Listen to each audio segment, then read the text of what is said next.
চট্টগ্রামের পতেঙ্গা সমুদ্র সৈকতে অস্থায়ী দোকানে স্থানান্তর নিয়ে মুখোমুখি অবস্থানে দুই সংগঠন।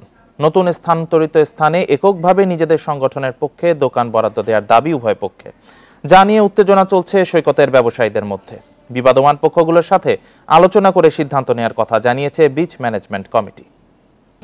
নগদে ৫০০ টাকা বা তার বেশি পেমেন্টে পেতে পারেন ঢাকায় জমিসহ ২০ কোটি টাকার পুরস্কার।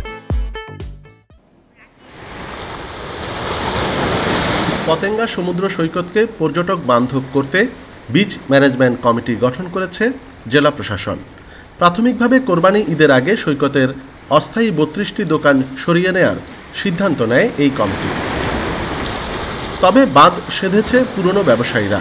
তাদের দাবি, আউটার রিং রোড বাস্তবায়নের সময় ৫৫২ ব্যবসায়ী ক্ষতিগ্রস্ত হলেও প্রভাবশালীদের কারণে পরে আর সৈকতে স্থান পায়নি তারা। আর বর্তমান ব্যবসায়ীরা বলছেন, সরকারি জায়গায় মালিক সমিতির নামে সুযোগ নিতে চাইছে পুরনো সমিতি। এবং চেয়ারম্যানের মহোদয় কথার রাখতে গিয়ে, সম্মান রাখতে গিয়ে, দেশের সম্পদ রক্ষা করতে রাখতে গিয়ে আমি এখন আমার দোকানটা হারাই ফেলছি। এখন যারা উড়িয়ে এসে জুড়ে বসে এখানে দোকান করছে, এদেরকে তালিকা করছে। এখান থেকে এখানে গার্ডেন করবে ঈদুল আজহার উপলক্ষে, এখানে আমাদেরকে এখানে স্থানান্তর করে দিবে।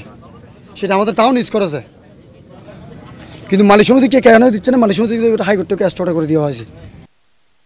জেলা প্রশাসন জানিয়েছে, কোনো দোকানদারকে উচ্ছেদ বা নতুন করে বরাদ্দ দেওয়া হচ্ছে না, শুধুমাত্র স্থানান্তর করা হচ্ছে। এক্সিস্টিং যারা আছে, বিচ ম্যানেজমেন্ট কমিটি সিদ্ধান্ত নিয়েছে শুধু তাদেরকেই, এইখানে যারা আছে শুধু তাদেরকেই রিলোকেট করবে, সি সাইড থেকে কান্ট্রি সাইডে নিয়ে আসবে। এইখানে নতুন করে কাউকে দোকান দেওয়া বা উচ্ছেদ করা এরকম কোনো বিষয় সিদ্ধান্ত বিচ ম্যানেজমেন্ট কমিটি নেয়নি। অস্থায়ী দোকান সরানোর পাশাপাশি সিসিটিভি ক্যামেরা, চেঞ্জিং রুম ও লকার স্থাপন সহ 16টি উদ্যোগ চালুর সিদ্ধান্ত নিয়েছে বিচ ম্যানেজমেন্ট কমিটি। অনুপম শীল, ইন্ডিপেন্ডেন্ট নিউজ, চট্টগ্রাম।